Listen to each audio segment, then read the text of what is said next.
ఈనాటి Bible study కొరకు ఏర్పాటు చేయబడినటువంటి లేఖన భాగాన్ని మనం చదువుకుందాం. ఫిలిప్పీలకు రాసిన పత్రిక, అపోస్తలుడైన పౌలు ఫిలిప్పీలకు రాసిన పత్రిక 1వ అధ్యాయము మొదటి నుంచి కొన్ని వచనాలు మనం చదువుకుందాం. ఫిలిప్పీలో ఉన్న క్రీస్తు యేసునందలి సకల పరిశుద్ధులకును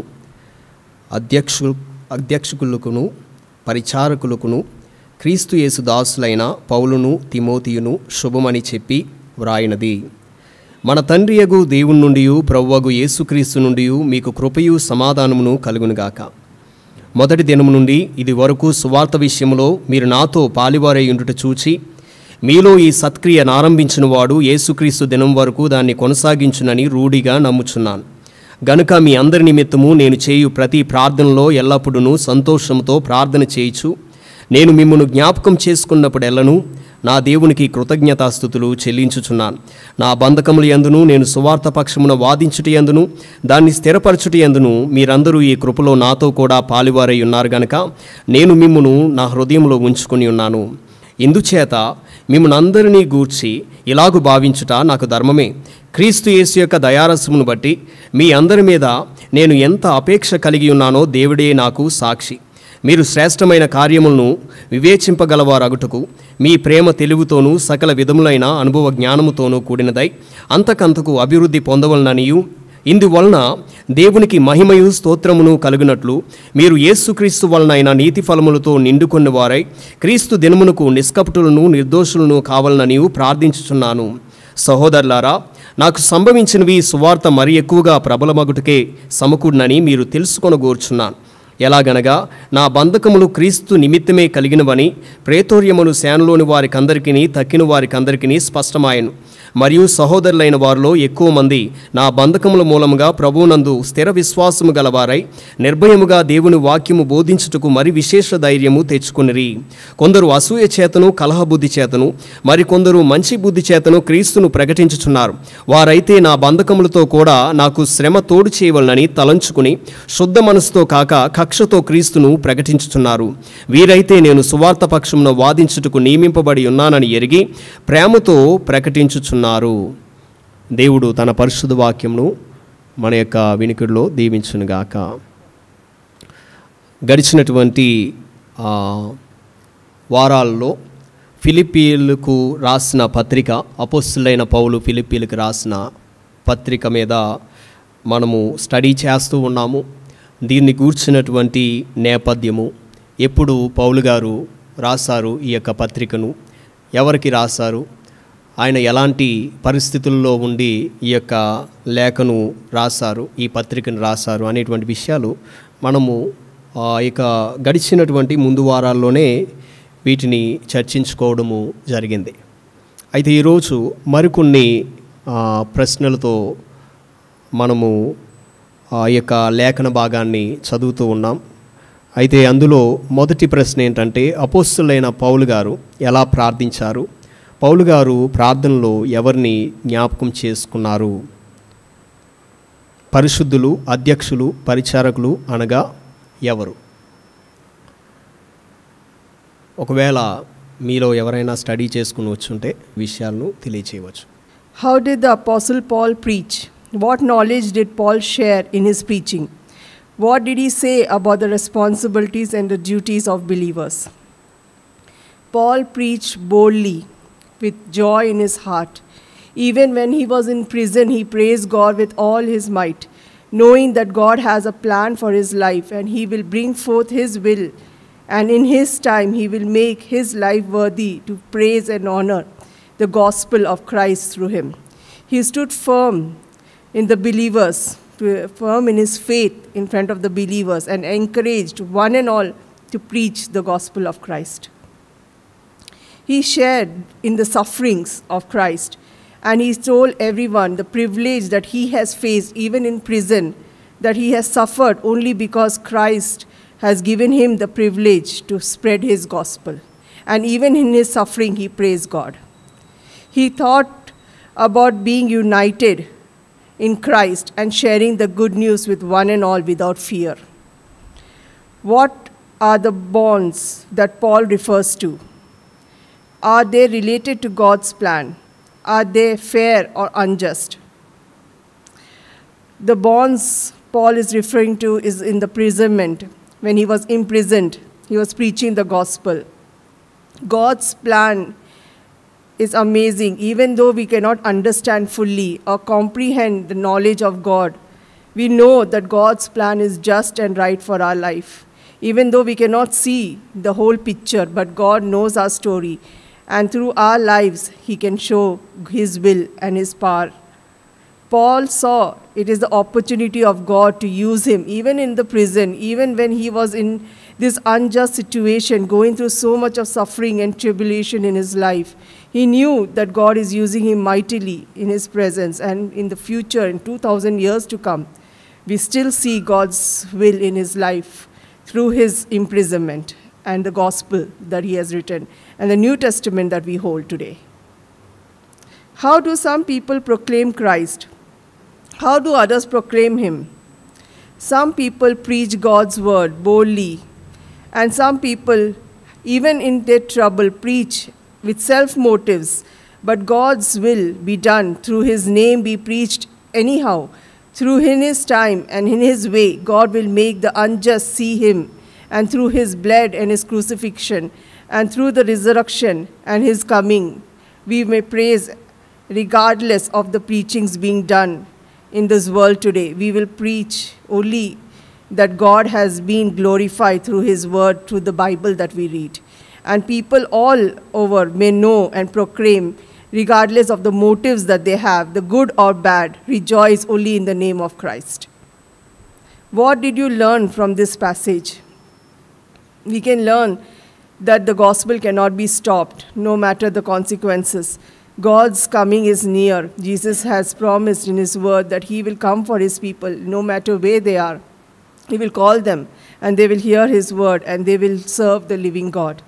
The attitude and difficulties that we face today is in God's plan in our lives.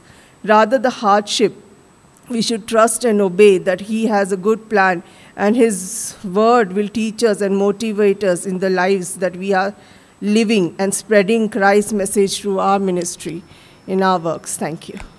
Thank you madam. మీకు ముందుగానే ఈ యొక్క ప్రశ్నలు కానీ లేకపోతే దానికి సంబంధించినటువంటి లేఖన భాగం కానీ మీకు ముందుగానే ఇవ్వబడుతుంది కాబట్టి మీరు దీన్ని గూర్చినటువంటి రీసెర్చ్ ఇంకా చేయవచ్చు, ఇంకా లోతుగా వీటిని గురించి తెలుసుకోవచ్చు. మొదటి ప్రశ్న ఏంటంటే, అపోస్తలుడైన పౌలు గారు ఎలా ప్రార్థించారు? పౌలు గారు ప్రార్థనలో ఎవరిని జ్ఞాపకం చేసుకున్నారు? ఇక్కడ 6వ వచనాన్ని కానీ మనం చదివినట్లయితే మనం ఈ విధంగా చదువుతాం. గనుక మీ అందరి నిమిత్తము నేను చేయు ప్రతి ప్రార్థనలో ఎల్లప్పుడూ సంతోషముతో ప్రార్థన చేయొచ్చు నేను మిమ్మను జ్ఞాపకము చేసుకుంటూ ఉన్నాను. అపోస్తలుడైన పౌలు ఇక్కడ ఉన్నటువంటి ఫిలిప్పీలో ఉన్నటువంటి విశ్వాసులను గురించి ఎప్పుడూ కూడా ఆయన జ్ఞాపకం చేసుకుంటూ ఉన్నాడని తెలియజేస్తూ ఉన్నాడు. ఎనీ టైం, ఎల్లప్పుడూ కూడా. వాస్తవానికి ఆయన ఉన్నటువంటి సర్కమ్స్టాన్సెస్, ఆయన యొక్క పరిస్థితుల్ని ఆయన చుట్టూ చూసుకుని ఆయన కృంగిపోవలసినటువంటి సిచ్యువేషన్స్లో ఆయన ఉన్నాడు. వాస్తవానికి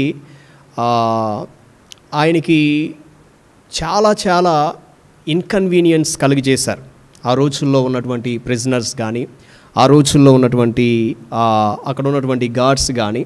చాలా చాలా ఇన్కన్వీనియంట్ సిచ్యువేషన్లోనికి ఆయన్ని నడిపించడం జరిగింది. కానీ అలాంటి పరిస్థితుల్లో, అంటే ఒకవైపున గార్డ్స్ ఉన్నారు, ఒకవైపున తనకి సంబంధించినటువంటి ఫెమిలియర్ ఫ్రెండ్స్ ఉన్నారు. ఇలాంటి సిచ్యువేషన్స్ అన్నిటిలో కూడా ఒంటరిగా కనీసం కొంత సమయాన్ని గడపడానికి కూడా అవకాశం లేదు ఆయనకి. అలాంటి సిచ్యువేషన్స్లో ఆయన దేన్ని గుర్తు చేసుకుంటూ ఉన్నాడంటే, ఫిలిప్పీలో ఉన్నటువంటి విశ్వాసుల్ని, వారి యొక్క విశ్వాసాన్ని, వారి యొక్క ప్రేమను గుర్తు చేసుకుని దేవునికి ప్రార్థన చేస్తూ ఉన్నాడంట. కృతజ్ఞతలు చెల్లిస్తూ ఉన్నాడు. ఏ విధంగా కృతజ్ఞతలు చెల్లిస్తూ ఉన్నాడంటే, ప్రభువా, ఈ యొక్క విశ్వాసులు ఇంత నీకు దగ్గరగా ఎదుగుతున్నందుకు మీకు కృతజ్ఞతలు చెల్లిస్తున్నాను, ప్రేమలో అభివృద్ధి చెందుతున్నందుకు మీకు కృతజ్ఞతలు చెల్లిస్తున్నాను, విశ్వాసంలో అభివృద్ధి చెందుతున్నందుకు మీకు కృతజ్ఞతలు చెల్లిస్తూ ఉన్నాను. ఈ విధంగా వారి గురించి చాలా సంతోషంతో ప్రార్థన చేస్తూ ఉన్నాడంట. చాలా సంతోషంతో ప్రార్థన చేస్తూ ఉన్నాడు. కొన్నిసార్లు కొంతమంది గురించి ప్రార్థన చేయాలంటే సంతోషం ఉండదు. ఉంటుందంటారా? అందరి గురించి ప్రార్థన చేసేటప్పుడు సంతోషం ఉంటుందా? నిజమైనటువంటి సంతోషం, ఎవరైనా మనల్ని హర్ట్ చేశారు, ఎవరైనా మనకి వ్యతిరేకంగా మాట్లాడారు, ఎవరైనా మనల్ని గాయపరిచారు అనుకోండి, ఏ విధంగానైనా కావచ్చు, అది ఫిజికల్ అబ్యూస్ కావచ్చు, లేకపోతే వర్బల్ అబ్యూస్ కావచ్చు, ఏ విధంగానైనా కానీ మనల్ని హర్ట్ చేశారు. అలాంటి వ్యక్తుల గురించి మనం సంతోషంగా ప్రార్థన చేయగలమా? ప్రార్థన చేయలేం. సంతోషంగా ప్రార్థన చేయలేం. వాళ్ళని మనం మార్జినలైజ్ చేస్తాం. ప్రార్థన చేసేటప్పుడు ఏం చేస్తాం? Marginalize. There is a possibility. Marginalize చేయడానికి చాలా పాసిబిలిటీ ఉంది.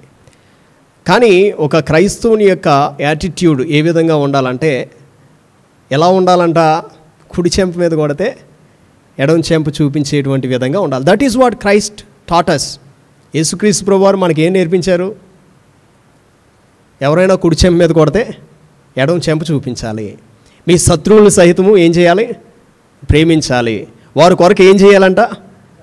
ప్రార్థన చేయాలంట. శత్రువుల కోసం ప్రార్థన చేయడం ఏంటి విచిత్రం? ఏ రిలీజన్ టీచ్ చేస్తుంది శత్రువుల గురించి ప్రార్థన చేయమని? ఏ గురువులు చెప్తూ ఉన్నారు శత్రువుల కోసం కూడా ప్రార్థన చేయమని? ఏ నాయకులు చెప్తూ ఉన్నారు? యేసుక్రీస్తు ప్రభువారు తెలియజేస్తూ ఉన్నారు, మీరు శత్రువుల కోసం కూడా ప్రార్థన చేయండి. ఎలా ప్రార్థన చేయాలో ఆ ప్యాటర్న్ కూడా తెలియజేశాడు దేవుడు వాక్య భాగంలో. దాన్ని అపోస్తలులందరూ కూడా వెంబడించారు. ఎలా ప్రార్థన చేయాలంట? సంతోషంతో ప్రార్థన చేయాలంట. వారి గురించి ప్రార్థన చేసేటప్పుడు సంతోషంతో ప్రార్థన చేయాలి. సంతోషంతో ప్రార్థన చేస్తూ ఉన్నాడంట. వారిని గురించి కృతజ్ఞతలు చెల్లిస్తూ ఉన్నారంట. అఫ్కోర్స్ ఫిలిప్పీలో ఉన్నటువంటి సంఘం వారు అపోస్తలులైన పౌలుకి ఎటువంటి గాయాలు వారు కలిగించలేదు. వాళ్ళు మంచిగానే ఆలోచించారు. అపోస్తలులైన పౌలు పట్ల మంచిగానే ఆలోచించారు, ప్రేమిస్తూ ఉన్నారు. కొంత ఆఫరింగ్ను కూడా పంపించారు. అయితే ఆయన ఏమంటాడంటే, మీ ప్రేమ అంతకంతగా అధికమవ్వాలి. అంటే మీ ప్రేమను చూసి ఇక్కడితోనే నేను కంక్లూడ్ చేయడం లేదు, కానీ అంటే there is still that you need to be abound more in love అని చెప్తూ ఉన్నాడు. అంటే ఇంకా అధికమవ్వాలి, ప్రేమ ఇంకా అధికమవ్వాలి అని తెలియజేస్తూ ఉన్నాడు. యేసుక్రీస్తు ప్రభువారు ఒక మాట అంటారు, ఏంటంటే మీకు పరిచయమైనటువంటి వ్యక్తిని మీరు గ్రీట్ చేస్తారా?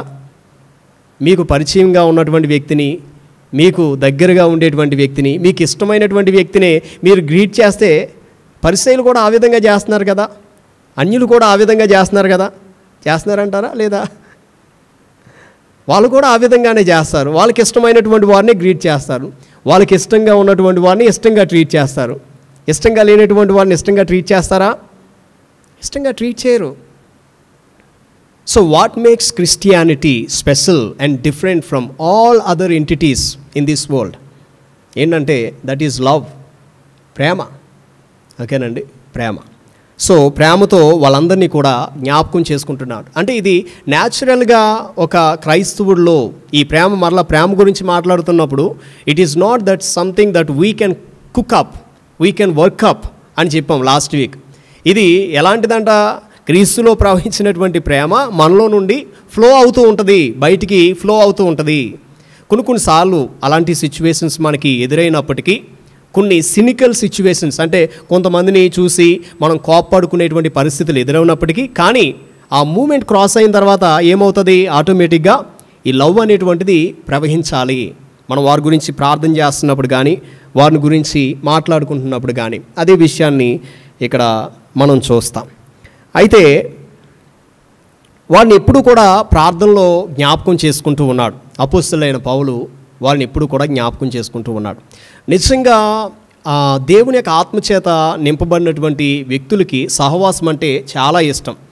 ఎవరి సహవాసం అంటే, దేవునిలో ఎదుగుతున్నటువంటి బిడ్డల యొక్క సహవాసం అంటే చాలా ఇష్టం. వారికి ఆనందం ఎక్కడ ఉంటుందంటే, నిజంగా ఆ సహవాసంలో ఉన్నప్పుడే ఆనందం ఉంటుంది. ఇంకా ఒకవేళ ఆ సహవాసానికి బయటికి వెళ్ళిపోయారనుకోండి, ఆనందం ఎక్కడ కనిపించదు. సో ఆ యొక్క జాయ్ని ఎక్స్ప్రెస్ చేస్తూ ఉన్నాడు. తర్వాత మనం చూస్తూ ఉన్నాము, ఇక్కడ ఎవరికి రాస్తూ ఉన్నాడు అంటే, పరిశుద్ధులకి, అధ్యక్షులకి, పరిచారకులకి. మొదటి వచనంలో ఈ మాట మనకు కనిపిస్తుంది. ఫిలిప్పీలో ఉన్న క్రీస్తు యేసునందులి సకల పరిశుద్ధులకును అధ్యక్షులకును పరిచారకులకును క్రీస్తు యేసు దాసులైనటువంటి పౌలును తిమోతియును శుభమని చెప్పి వ్రాయినది. ఇంతకీ పౌలు గారు ఎవరు అంటే అపోస్తులుడు. పౌలు గారు ఎవరండి? అపోస్తులుడు. ఆయన గలతీలకు రాసిన పత్రికలో చెప్తాడు, నేను ఏ మనుషుని చేత నియమించబడినటువంటి వ్యక్తిని కాదు, ఏ మనుషుని చేత పిలువబడినటువంటి వ్యక్తిని కాదు. కొరింథీయులకు రాసిన 2వ పత్రికలో తన యొక్క అపోస్తులత్వం గురించి, ఆ యొక్క అపోస్తులత్వం యొక్క అథారిటీ గురించి ఆయన మాట్లాడుతూ ఉంటాడు. చాలా స్పష్టంగా ఈ యొక్క విషయాల్ని తెలియచేస్తూ ఉంటాడు. అయితే ఈ యొక్క అపోస్తుల గురించి మనము కొన్ని విషయాలు తెలుసుకోవాలి. అపోస్తులుడు అంటే ఏంటంటే సెంట్ వన్ అని అర్థం. సెంట్ వన్ అంటే పంపబడిన వాడు అని అర్థం. అపోస్తులు అంటే పంపబడిన వాడు అని అర్థం. అయితే బిబ్లికల్గా కానీ చూసుకుంటే ఈ యొక్క అపోస్తుల్ అనేటువంటి టర్ము చాలా రెస్ట్రిక్టెడ్ అని చెప్పుకోవాలి. అంటే ఈ రోజుల్లో మనం చూసినట్లయితే ఆ యొక్క టర్మ్ని చాలా వైడ్గా యూజ్ చేస్తూ ఉన్నారు చాలామంది. కానీ వాస్తవానికి బిబ్లికల్గా కానీ చూసుకుంటే it is a restricted term. అపోస్తులుగా పిలువబడినటువంటి వారికి తప్పనిసరిగా ఈ 3 విషయాలు కూడా ఉండాలి. ఒకటేంటంటే వాళ్ళు పునరుద్ధానుడైనటువంటి క్రీస్తుని చూసి ఉండాలి. That is the first qualification. పునరుద్ధానుడైనటువంటి క్రీస్తుని చూసి ఉండాలి. కొరింథీయులకు రాసిన పత్రిక 15వ అధ్యాయంలో ఆయన అంటాడు, I have seen the lord. క్రీస్తుని, పునరుద్ధానుడైనటువంటి క్రీస్తుని నేను చూశాను అంటాడు. ఇంకోటి ఏంటంటే ఆయన అంటాడు, నన్ను మనుషులు ఎవరు కూడా నియమించలేదు, కానీ ఎవరు నియమించారు? దేవుడు నియమించాడు నన్ను. అపోస్తులుగా క్రీస్తే నన్ను పిలుచుకున్నాడు అనే విషయాన్ని తెలియజేస్తాడు. అంటే దే హ్యావ్ ఏ కాలింగ్. ఒకటేంటంటే they saw the resurrected Christ. ఇప్పుడు ఈ 12 అపోస్టల్స్ ఎవరైతే ఉన్నారో వీళ్ళందరూ కూడా ప్రభువుతో తిరిగినవారు, వీళ్ళందరూ కూడా ప్రభువుని చూసినవారు. Then what about apostle Paul? అపోస్తులైన పౌలు కూడా యేసుక్రీస్తు ప్రభువారిని దమస్కు మార్గంలో చూశాడు ఆయన. తర్వాత ఆయన అంటాడు, ఆయన నన్ను అపోస్తులుగా పిలుచుకున్నాడు అని తెలియజేస్తాడు. మూడవది ఏంటంటే ప్రకటన గ్రంథము 21వ అధ్యాయము 14వ వచనాన్ని ఒకసారి మనం చదువుదాం. ప్రకటన గ్రంథము 21వ అధ్యాయము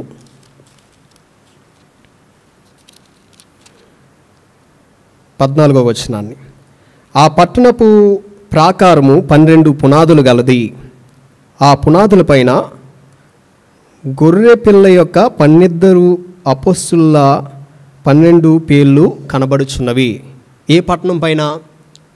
యెరూషలేము అనేటువంటి ఆ నూతన యెరూషలేము పట్టణం పైన ఏం కనబడుతున్నాయంట?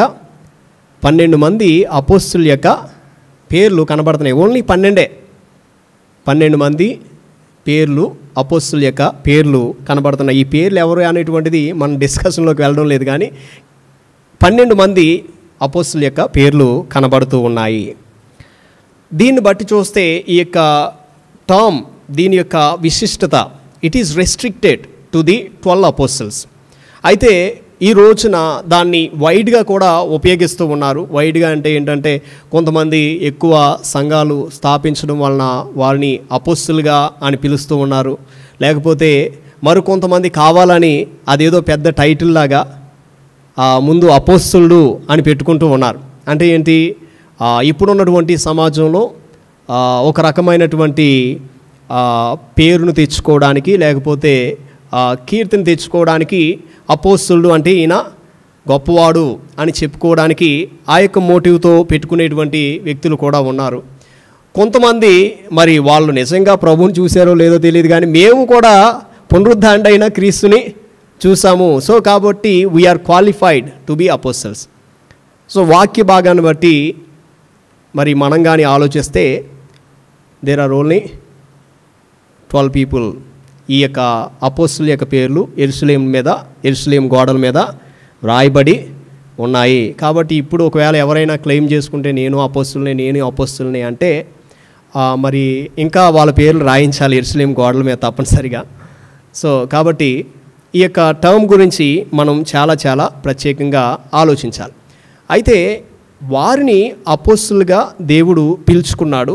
వాళ్ళకి ప్రత్యేకమైనటువంటి అధికారాన్ని ఆ సంఘం యొక్క స్థాపనలో దేవుడు ఈ సంఘ పరిచర్యలో వారికి ఇవ్వడం జరిగింది. ప్రత్యేకమైనటువంటి ఎబిలిటీస్ వాళ్ళకి ఇవ్వడం జరిగింది. తర్వాత ఆ యొక్క పరిచర్య కంటిన్యూయేషన్ అనేటువంటిది మనం చూస్తాం.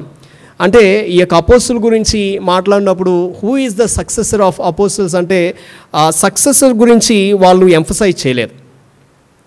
ఏమని మనం చూస్తామంటే అపోస్తులు ఎలాంటి ఫౌండేషన్ని లేడ్ చేశారంటే ఆర్గనైజేషనల్ ఫౌండేషన్ కాదు వాళ్ళు లేడ్ చేస్తారు.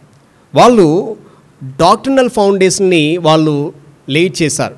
డాక్ట్రినల్ ఫౌండేషన్ అంటే సిద్ధాంతపరమైన. అందుకనే మనం ఏదైనా మాట్లాడుకునేటప్పుడు అపోస్తుల బోధన బట్టి అంటాం. మనం అపోస్తుల యొక్క బోధన బట్టి మనము ప్రకటిస్తూ ఉన్నాము. అపోస్తుల బోధని అంటే ఆదిమ సంఘంలో అపోస్తులు ప్రకటించినటువంటి విషయాల దగ్గరికి మనం మూలాల దగ్గరికి వెళ్తూ ఉంటాం అపోస్తుల యొక్క బోధన బట్టి. పౌలు గారు మరణానికి దగ్గర అవుతున్నటువంటి సమయంలో 2 తిమోతికి రాసిన పత్రిక, తిమోతికి రాసిన 2వ పత్రికలో ఆయన సిద్ధాంతం గురించే మాట్లాడతాడు. వాక్యాన్ని ప్రకటించు, సమయమందు అసమయమందు నీవు సువార్తికుని పనిచేయి, ప్రీచ్ ద సౌండ్ డాక్ట్రిన్. ఎందుకంటే ఈ చివరి దినాల్లో కల్పనా కథలకు చెవులు ఇచ్చేటువంటి మనుషులు బయలుదేరతారు అని తెలియజేస్తాడు. అంతేగాని నీవు నాకు సక్సెసరుగా ఉంటావు, లేకపోతే నా తర్వాత నీవే అపోస్తులుడు అనేటువంటి మాటలేమి ఆయన వాడలేదు. సో కాబట్టి దీన్ని బట్టి మనకు అర్థమవుతూ ఉంది. మరి ఆదిమ సంఘాలు ఎలా నడిచాయి అంటే వీళ్ళ యొక్క లీడర్షిప్లో నడిచాయి. వీళ్ళ యొక్క లీడర్షిప్లో అంటే ఏంటంటే ఎక్కడైనా లోకల్ చర్చెస్ ప్రారంభించబడినప్పుడు ఈ అపోస్తులు ఎవరైతే ఉన్నారో వాళ్ళు ఆధ్యాత్మికమైనటువంటి నాయకత్వాన్ని ఈ సంఘాలకి అందిస్తూ ఉండేవారు.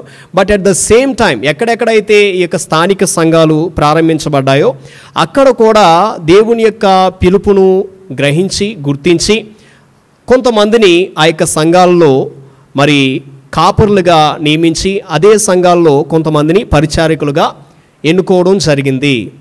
కానీ ఒకవేళ ఆ సంఘంలో ఒకవేళ ఏదైనా కలహాలు వచ్చి లేకపోతే ఆ యొక్క సంఘంలో ఏదైనా విభేదాలు పుట్టినప్పుడు తప్పనిసరిగా వీళ్ళు ఎవరి దగ్గరికి వెళ్ళాలి అంటే అపోస్తుల దగ్గరికి వెళ్ళాలి.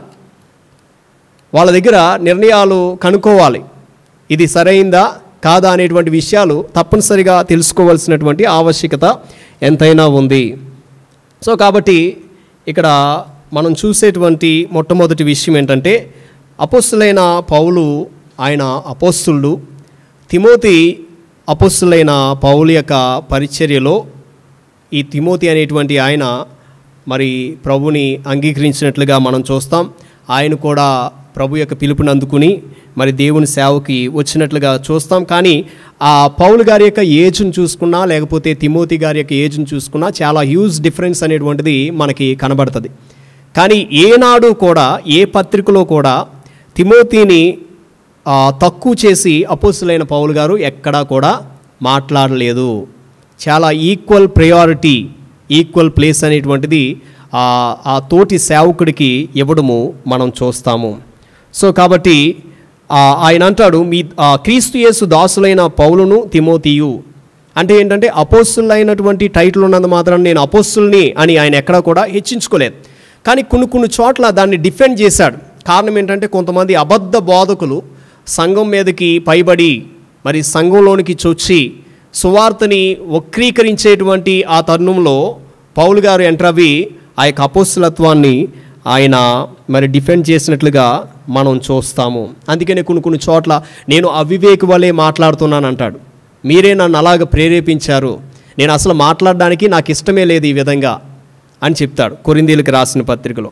సో ఎవరికి రాస్తున్నారు అంటే పరిశుద్ధులకు, అధ్యక్షులకు, పరిచారకులకు. మొదట పరిశుద్ధులు అనేటువంటి మాట మనకి కనబడుతుంది. మొదట పరిశుద్ధులు అనేటువంటి మాట. ఎవరు వీళ్ళు అంటే ఎవరండి? పరిశుద్ధులు ఎవరు? అధ్యక్షులు ఎవరు? తర్వాత పరిచారకులు ఎవరు? పరిశుద్ధులు ఎవరు? ఫిలిప్పీలో ఉన్నటువంటి సంఘంలో ఉన్నటువంటి వారే. అసలు ఈయన రాసేటువంటి విధము ఒకవేళ మన రీతిగా మనం ఆలోచించుకుంటే ముందు ఎవరిని పెట్టాలి? అధ్యక్షుల్ని పెట్టాలి. ముందు ఎవరిని పెట్టాలి? అధ్యక్షులను పెట్టాలి. కానీ ఈయన ఫస్ట్ ఎవరిని రిఫర్ చేస్తూ ఉన్నాడంటే పరిశుద్ధులు. ఈ పరిశుద్ధులు అనేటువంటి మాటకి ఇంగ్లీష్లో సెయింట్స్ అని మనం చూస్తాం. సెయింట్స్ అంటే రక్షించబడినటువంటి వ్యక్తులు, రక్షించబడినటువంటి వ్యక్తులు. So first and foremost thing ఏంటంటే, ఫస్ట్ మనం కృపచేత రక్షించబడ్డాం. మనం కృపచేత రక్షించబడ్డాం. వీఆర్ సేవ్డ్ సిన్నర్స్ అంటే రక్షించబడినటువంటి వ్యక్తులు. మనం రక్షించబడినటువంటి పాపుల సమూహానికి చెందినటువంటి వ్యక్తులం. కానీ ఆయన కృపచేత మనల్ని రక్షించుకున్నాడు. సో కాబట్టి ఫస్ట్ రక్షణ అనేటువంటిది కలగాలి. అంటే ఒక వ్యక్తి తన్ను చూసుకుంటూ ఉన్నప్పుడు తనకి ఎన్ని టైటిల్ అయినా ఉండొచ్చు, ఎన్ని ఆఫీసెస్ అయినా ఉండొచ్చు, అంటే పరిచర్యకి సంబంధించినటువంటి పిలుపులు వివిధ రకాలుగా తన జీవితంలో దేవుని యొక్క కృపను బట్టి ఆయన పొందుకోవచ్చు. కానీ తాను ఏ విధంగా చూసుకోవాలి? ఫస్ట్ ఆఫ్ ఆల్ విశ్వాసిగా చూసుకోవాలి. విశ్వాసిగా చూసుకోవాలి. ఫర్ ఎగ్జాంపుల్, నేను ఇక్కడ సేవకునిగా పనిచేస్తూ ఉన్నాను. నేను వాక్యం చెప్పేసి నేను వెళ్ళిపోయి, మరలా వాక్యం చెప్పేసి మరలా వెళ్ళిపోయి, ఇంకా నా పర్సనల్ ఆత్మీయ జీవితం, నా యొక్క వ్యక్తిగత ఆత్మీయ జీవితాన్ని కానీ నేను చెక్ చేసుకోకపోతే, ప్రార్థనా జీవితాన్ని లేకుండా, డివోషనల్ లైఫ్ లేకుండా, ఏదో కేవలం వాక్యాన్ని సిద్ధపడి వచ్చి ఆదివారం చెప్పి మరలా వెళ్ళిపోయి ఇంకా నా జీవితాన్ని నేను జీవించాను అనుకోండి, I'm in a dangerous state. I'm in a dangerous state. అంటే నేను కూడా ఒక విశ్వాసిని అనేటువంటి విషయాన్ని నేను మర్చిపోతూ ఉన్నాను అక్కడ. ఫస్ట్ నేను సేవకునిగా పిలువబడ్డానికి ముందు నేను ఎవరిని? విశ్వాసిని నేను. సో కాబట్టి నేను కూడా విశ్వాసిని అనేటువంటి విషయం నాకు అర్థం కావాలి. నేను కూడా విశ్వాసిని అనేటువంటి విషయం నాకు అర్థం కావాలి. సో అదే విషయాన్ని తెలియజేస్తూ ఉన్నాడు. ఏంటంటే పరిశుద్ధులు, అధ్యక్షులు, పరిచారకులు.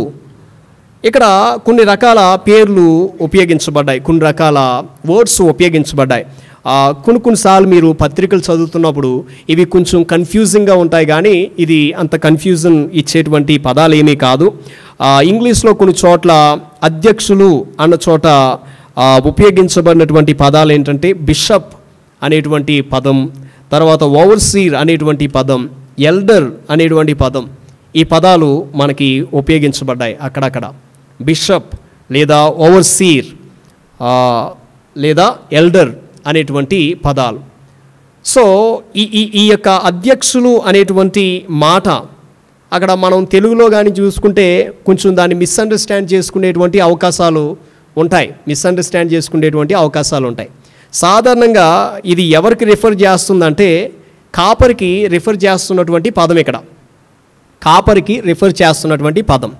సో మీరు ఎక్కడ రీసెర్చ్ చేసినా కానీ న్యూ టెస్టిమెంట్లో గ్రీకు భాషలో ఎపిస్కోపోస్ అనేటువంటి పదం ఉపయోగించబడింది. సో ఇక్కడ పాస్టర్, టీచర్, లేకపోతే ఎల్డర్, లేకపోతే ఓవర్సీర్, ఈ పదాలు ఉపయోగించినప్పుడల్లా కూడా it is referring to the shepherd. కాపరికి అవి రిఫర్ చేస్తూ ఉన్నాయి. అంటే అక్కడ ఉపయోగించినటువంటి పదాలను బట్టి ఆ యొక్క సిగ్నిఫికెన్స్ అనేటువంటిది మనకి తెలుస్తుంది. ఉదాహరణకి ఫర్ ఎగ్జాంపుల్ ఎల్డర్ అనేటువంటి పదాన్ని మనం తీసుకున్నప్పుడు it has to do with the experience. It is talking about the experience. అంటే కొత్తగా వచ్చినటువంటి వ్యక్తుల్ని ఆ పాస్టరల్ పొజిషన్లోనికి పెట్టడానికి లేదు. There must be an experience. అనుభవం అనేటువంటిది ఉండాలి. తర్వాత ఈ యొక్క పాస్టర్, టీచర్ అనేటువంటిది ఎఫెసీయులకు రాసిన పత్రిక 4వ అధ్యాయం 11వ వచనంలో మనకు కనపడతాయి. పాస్టర్, టీచర్, అది చిన్న హైఫన్ నుండి పాస్టర్, టీచర్ అనేటువంటిది రెండు కూడా కంబైన్ అయిన వస్తుంది. అంటే పాస్టర్ ఎవరైతే ఉన్నారో, ఓకేనండి, ఈ యొక్క కాపర్ ఎవరైతే ఉన్నారో he must be able to teach చేయాలి. టీచ్ చేసేటువంటి వ్యక్తి అయి ఉండాలి. మీరు అబ్జర్వ్ చేశారా? అపోస్తుల కార్యాలు 6వ అధ్యాయంలో అక్కడ పేతురు గారు ఒక మాట అంటారు. ఏమంటారంటే అపోస్తుల కార్యాలు 6వ అధ్యాయం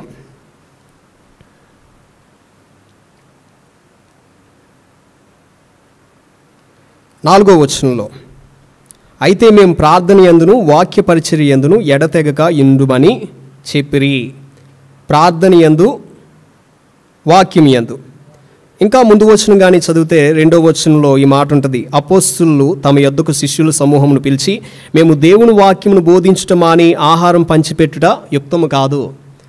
our duty is to teach and preach. దేవుని యొక్క వాక్యంలో సంఘాన్ని ఎక్విప్ చేయాలి. ఇది దేవుడు మాకు అప్పగించినటువంటి పని. This is the primary thing. అది చాలా ఇంపార్టెంట్ అయినటువంటి విషయం. దాన్ని పక్కన పెట్టి మిగతా యాక్టివిటీస్ చేయడానికి లేదు. వాళ్ళు చాలా ఖండితంగా చెప్పినటువంటి మాట.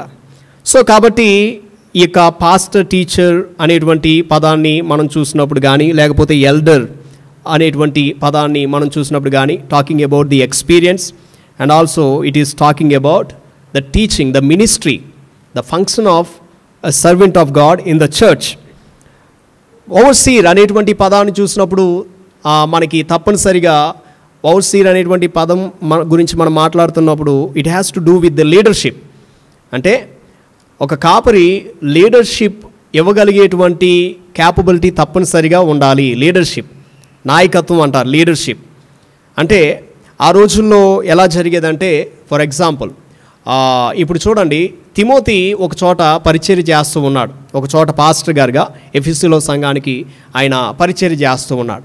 ఇప్పుడు పరిచర్య చేస్తూ ఉన్నప్పుడు ఆయన తప్పనిసరిగా కొన్ని సమస్యలని ఎదుర్కొంటూ ఉన్నాడు. అలాంటి సమయంలో ఆయన ఎవరికి మరలా ఈ యొక్క విషయాన్ని తెలియజేశాడంటే అపోస్తలుడైన పౌలు గారికి తెలియజేశాడు. ఈయన మరలా కొన్ని అడ్వైజెస్ ఇచ్చాడు. ఇగో నీవు ఎలా ఉండాలి, సంఘంలో నీవు అలా ఉండాలి, పెద్దవారితో ఎలా డీల్ చేయాలి, ఇగో పలానా వృద్ధులతో నీవు ఎలా డీల్ చేయాలి, స్త్రీలతో ఈ విధంగా ఉండాలి, ఈ విధంగా డీల్ చేయాలి. చాలా విషయాలు తిమోతికి రాసిన మొదటి పత్రిక, 2వ పత్రిక, ఈ విషయాలు చదివితే మనకి అర్థమవుతుంది. మరి పరిచారకులు అంటే ఎవరు? పరిచారకులు అంటే డీకన్స్. మనకి 2 ఆఫీసెస్ గురించి మనం మాట్లాడుకుంటాం. అంటే సంఘంలో ఇవ్వబడినటువంటి 2 ఆఫీసెస్ గురించి. ఒకటి ఏంటంటే పాస్టర్, రెండోది డీకన్. డీకన్ అంటే ఎవరంటే పరిచారకులు. మిగతా విషయాల్లో సంఘం యొక్క క్షేమాన్ని దృష్టిలో పెట్టుకుని, సంఘం యొక్క క్షేమాన్ని దృష్టిలో పెట్టుకుని సంఘానికి అన్ని విధాలుగా అందుబాటులో ఉండి పరిచర్యను కొనసాగించేటువంటి వ్యక్తులు డీకన్స్. వీరిని సంఘం చేత నియమించాలి. సంఘం వీరిని ఎన్నుకుంటుంది. వీరిలో ఉన్నటువంటి ఆత్మీయమైనటువంటి లక్షణాలు చూసి, వీరిలో ఉన్నటువంటి వీరి యొక్క సాక్ష్యాన్ని చూసి సంఘము తప్పనిసరిగా వీళ్ళని నియమించాలి. ఈ విషయాలు మనకి చాలా స్పష్టంగా ఉన్నాయి. అయితే ఈ విధంగా ఈ 2 కేటగిరీస్ని మనం తీసుకున్నప్పుడు కొన్నిసార్లు ఏం జరుగుతుంది కొన్నిసార్లు సంఘం కూడా సరైనటువంటి వ్యక్తుల్ని రికగ్నైజ్ చేయడంలో విఫలమైపోతూ ఉంది. ఈ రోజున మీరు అబ్జర్వ్ చేయండి, కొంతమందికి డివోషనల్ లైఫ్ అనేటువంటిది ఉండదు. నాయకత్వంలో ఉండేటువంటి వ్యక్తులకి డివోషనల్ లైఫ్ అనేటువంటిది ఉండదు. రోజు బైబిల్ చదువుకుంటారంటే బైబిల్ చదువుకోరు. రోజు ప్రార్థన చేసుకుంటారంటే ప్రార్థన కూడా చేసుకోరు. ఫలానా వాక్యం ఎక్కడుందంటే తెలియనటువంటి పరిస్థితిలో ఉంటారు. వీళ్ళకి దేవుని చిత్తం ఎలాగ అర్థమవుతుంది? దేవుని చిత్తం అర్థం కాదు. సో ఫిలిప్పీలో ఉన్నటువంటి సంఘం గురించి మాట్లాడుతూ ఉన్నప్పుడు నాయకులు కానీ, పరిచారకులు కానీ, అధ్యక్షులు కానీ, పరిచారకులు కానీ, అంటే కాపర్లు కానీ, లేకపోతే పరిచర్య చేస్తున్నటువంటి మిగతా ఆ నాయకులు కానీ వాళ్ళని ముందు ఏ విధంగా చూసుకోవాలంట? మేము కూడా విశ్వాసులమే అనేటువంటి కోణంలో చూసుకోవాలంట. మేము కూడా విశ్వాసులమే అనేటువంటి కోణంలో. ఇప్పుడు చూడండి, నేను పాస్టర్ గాని అనేటువంటి ఒక రకమైనటువంటి గర్వం నాలోకి వచ్చింది అనుకోండి, నేను ఇంకా ప్రార్థనకి చోటివ్వను, దేవునికి కూడా చోటివ్వను. నా జీవితాన్ని నేను సరి చేసుకోవడానికి ఇష్టపడను. ఒకవేళ ఇతరులు వచ్చి నాకేమైనా చెప్పారనుకోండి, మీ జీవితంలో ఎలా ఉంది, మీరు కొంచెం సరి చేసుకోవాలంటే, నీవు నాకు చెప్పేదేంటి, నేను పాస్టర్ గారిని, నాకు తెలియదా ఎలా ఉండాలో అనేటువంటి గర్వం వస్తుంది. నేను కరెక్షన్కి చోటివ్వను. కానీ వాక్యం ఏం చెప్తుంది? నేను కూడా ఏం చేయాలి?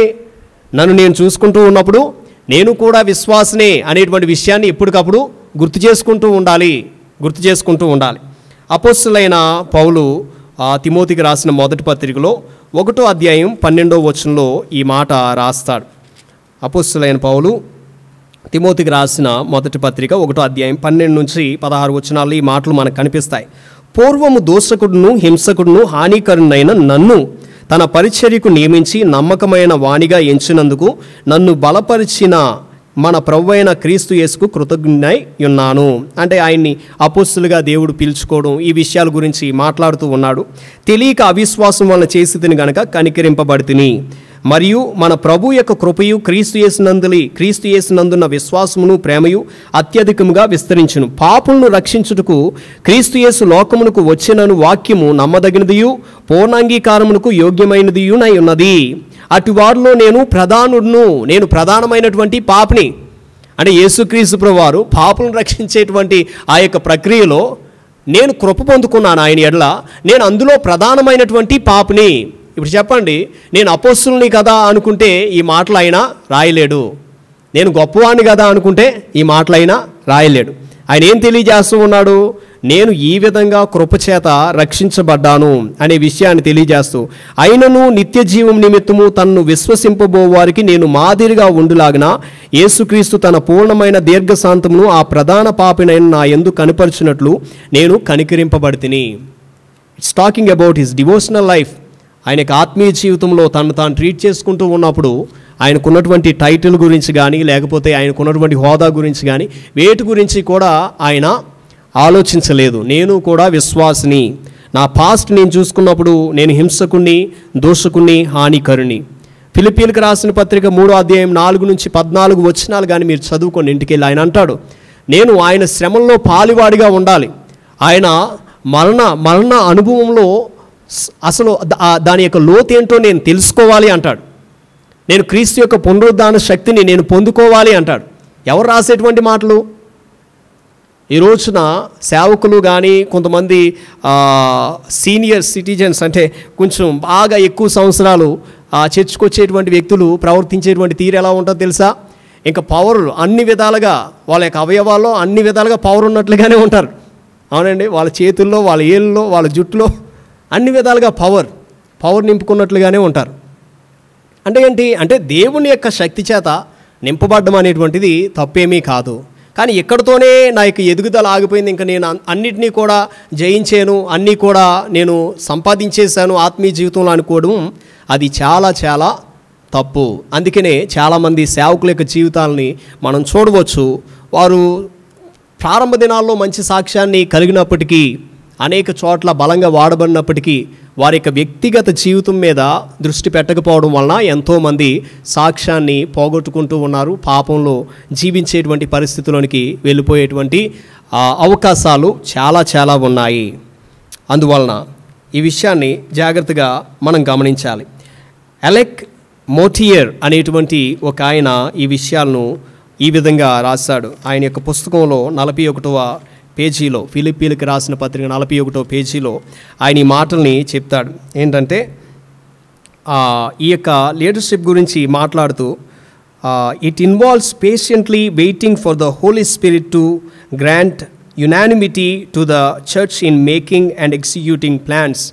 తప్పనిసరిగా ఈ యొక్క నాయక బృందం, లేకపోతే కాపర్లు, లేకపోతే సంఘం గురించి మాట్లాడుతూ పరిశుద్ధాత్మల మీద ఆధారపడవలసినటువంటి అవసరత ఎంతైనా ఉంది. దేని గురించి అంటే సంఘక్షేమం గురించి ఏదైనా నిర్ణయాలు తీసుకునేటప్పుడు కానీ, సంఘం గురించి ఏదైనా మాట్లాడుకునేటప్పుడు కానీ ఏ విధంగా ఎవరి మీద ఆధారపడాలంట?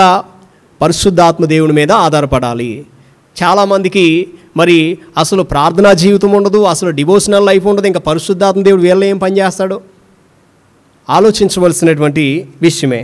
రెండోది ఏం చెప్తాడంటే, it involves open relationship in which the leaders do not scheme to get their own way or play off one against another but act with transparent integrity. ఆయన ఏం మాట్లాడుతూ ఉన్నాడంటే, ఓపెన్ రిలేషన్షిప్స్ గురించి మాట్లాడుతూ ఉన్నాడు. అంటే ఒకవేళ అది కాపరులో కావచ్చు, లేకపోతే డీకన్స్లో కావచ్చు, అంటే నాయకులుగా ఉన్నటువంటి వ్యక్తుల్లో ఏముండాలంట? ఓపెన్ రిలేషన్షిప్ అనేటువంటిది ఉండాలి. దాచబడిన రహస్యమైనటువంటి జీవితం అనేటువంటిది ఉండకూడదు. నీ మాట అవునంటే అవునని, కాదంటే కాదు.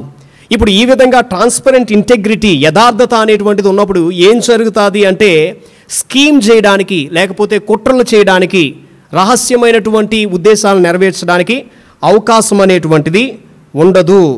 అంటే ఈ మాటలన్నీ కూడా ప్రస్తుతం ఉన్నటువంటి సిచ్యువేషన్ని ఆధారం చేసుకుని మాట్లాడిన మాటలు కాదు. అప్పట్లోనే, అంటే పౌలు గారు సంఘాలని స్థాపించినప్పుడే అప్పుడే ఇవన్నీ కూడా ఉన్నాయి. సో అప్పుడే ఇవన్నీ కూడా ఉంటే మరి ఇప్పుడు లేకపోవడం అంటే లేవు అనడంలో ఆశ్చర్యం ఏమైనా ఉంటుందా? ఉన్నాయనడంలో ఒకసారి ఆలోచించాలి. Open relationships and transparent integrity, ఈ విషయాలు మనకి అపోస్తుల కార్యాలు 16వ అధ్యాయం 9వ వచనం, తీతుకు రాసిన పత్రిక 2వ అధ్యాయం 7వ వచనంలో ఈ మాటలు మనకు కనపడుతుంది.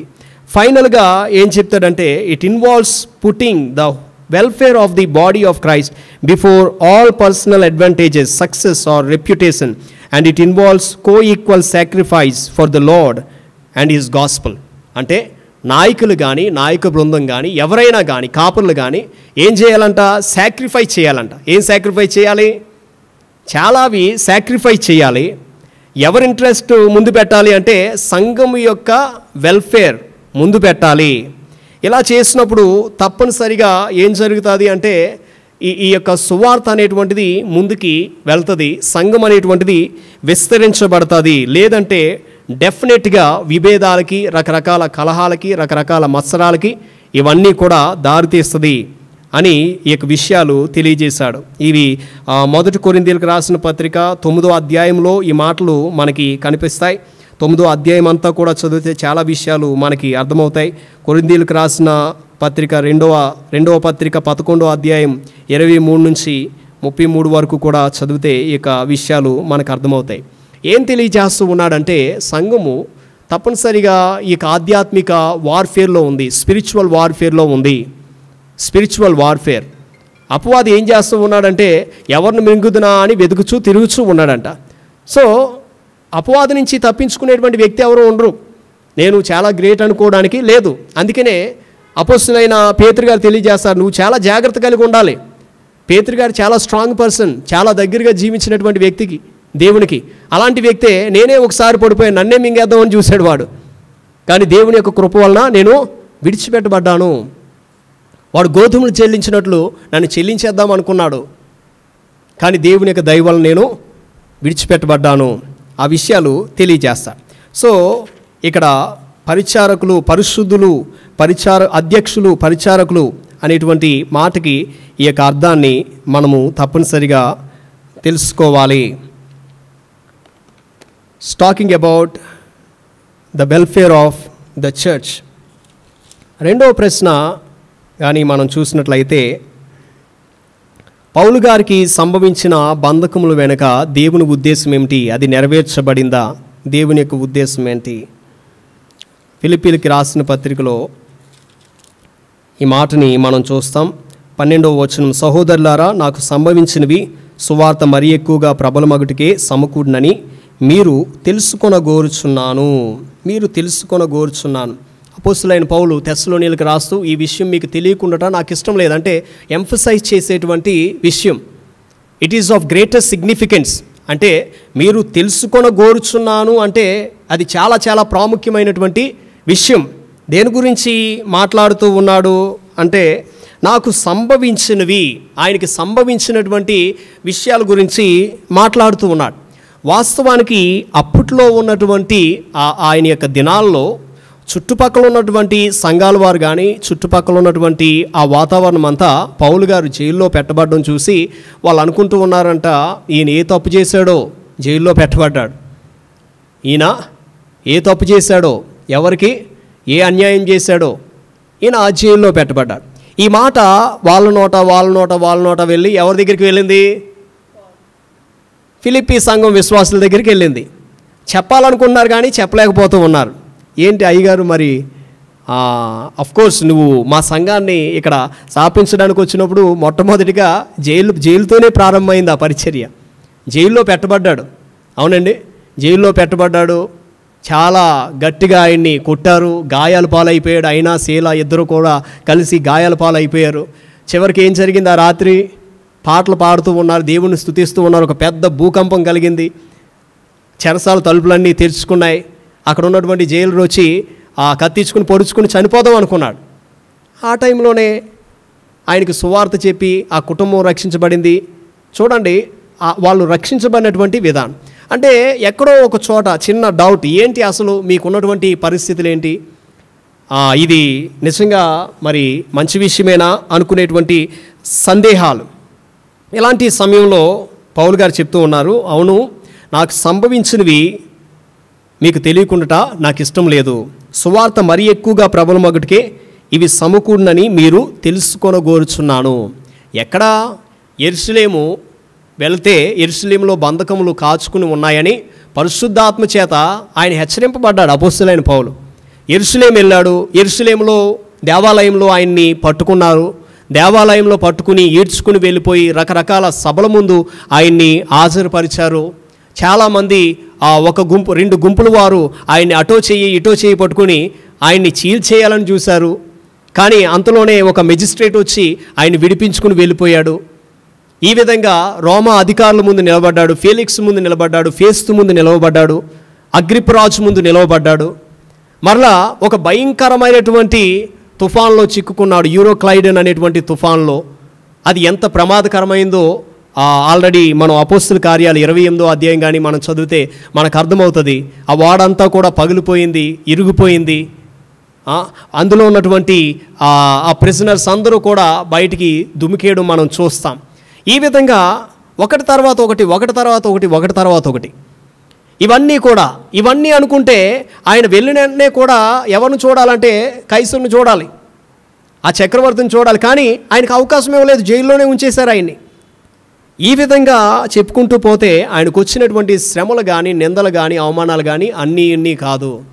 సో వీటన్నిటిలో కూడా ఏం తెలియజేస్తాడంటే ఇదంతా కూడా ఎందుకు జరిగిందో తెలుసా? సువార్త ప్రబలమగుటికే ఇదంతా కూడా జరిగింది. ఆ యొక్క జైల్లో ఉన్నటువంటి సమయంలోనే 4 ఉత్తరాలు రాశాడు. ఏంటి? ఫిలిప్పీలకు, ఎఫెసీలకు, కొలస్సీ సంఘానికి, తర్వాత ఫిలోమోనుకు. ఈ 4 పత్రికలు కూడా ఎక్కడ టైం తీసుకున్నాడు ఆయన?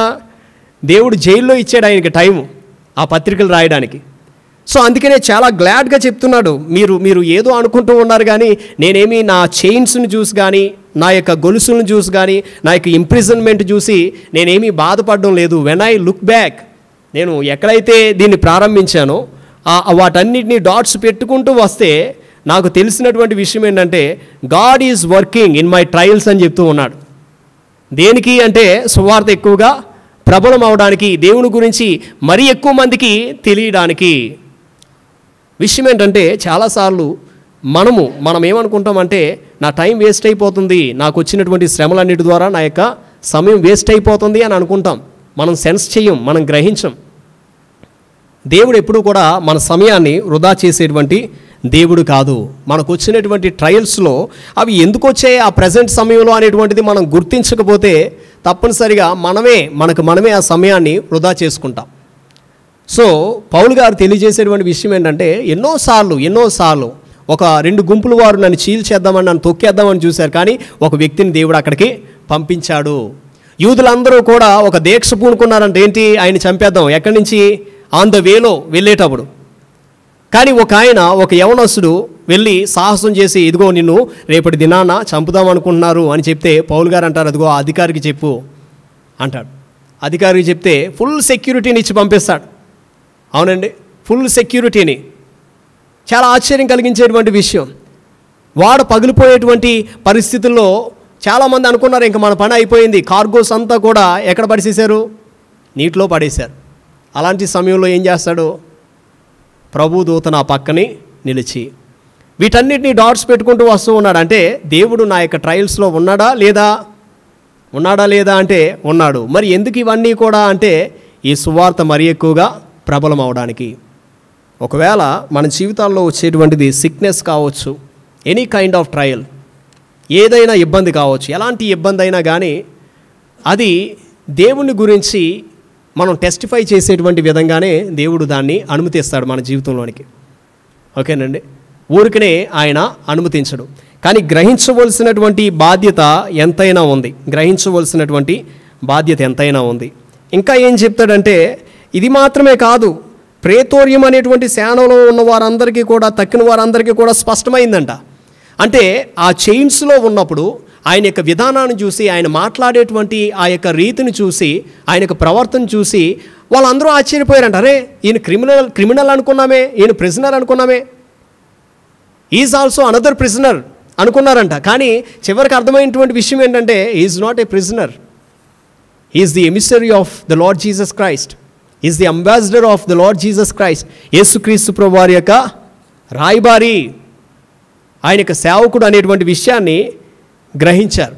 ఎంతోమంది ఆయన యొక్క ఎఫెక్టివ్ టెస్ట్ మనీ ద్వారా ఎంతోమంది ప్రభువుని తెలుసుకోవడం జరిగింది. సో కాబట్టి ఒకవేళ in any kind of situation, ఒకవేళ మనం అలాంటి పరిస్థితుల్లో మనం అనుమతించబడ్డామంటే అది ఊరికనే మనము అనుమతించబడం. అయితే పౌలు గారు ఆ డీటెయిల్స్ అన్నీ కూడా ఇక్కడ రాయడం లేదు, కానీ కొన్ని మాటలు మాత్రమే చెప్పాడు. నాకు సంభవించినవి అని చెప్పాడు అంతే, దాని గురించి డీటెయిల్గా చెప్పడం లేదు. సో ఈ యొక్క విషయాలన్నీ కూడా అపోస్తుల కార్యాలు మనం చదివితే మనకి అర్థమవుతాయి. ఈ మాటలు మనము జ్ఞాపకం చేసుకోవాలి. అసలు దేవుడు ఎందుకు నన్ను ఇలాంటి పరిస్థితులు గుండా తీసుకుని వెళ్తూ ఉన్నాడు, ఈ ట్రయల్స్ని నా యొక్క జీవితంలోనికి దేవుడు ఎందుకు అనుమతించాడు, ఊరికనే అనుమతించాడా, దేవుడు సమయాన్ని వృధా చేస్తున్నాడా, లేకపోతే నేను సమయాన్ని వృధా చేసుకుంటూ ఉన్నానా అనేటువంటిది గ్రహించవలసినటువంటి ఆవశ్యకత ఎంతైనా ఉంది. అదేవిధంగా ప్రార్థన గురించి మాట్లాడుతూ ఉన్నప్పుడు ఎప్పుడూ కూడా సంతోషంగా మనం ప్రార్థన చేయాలి. ఎవరి గురించి అయినా ప్రార్థన చేయాలి.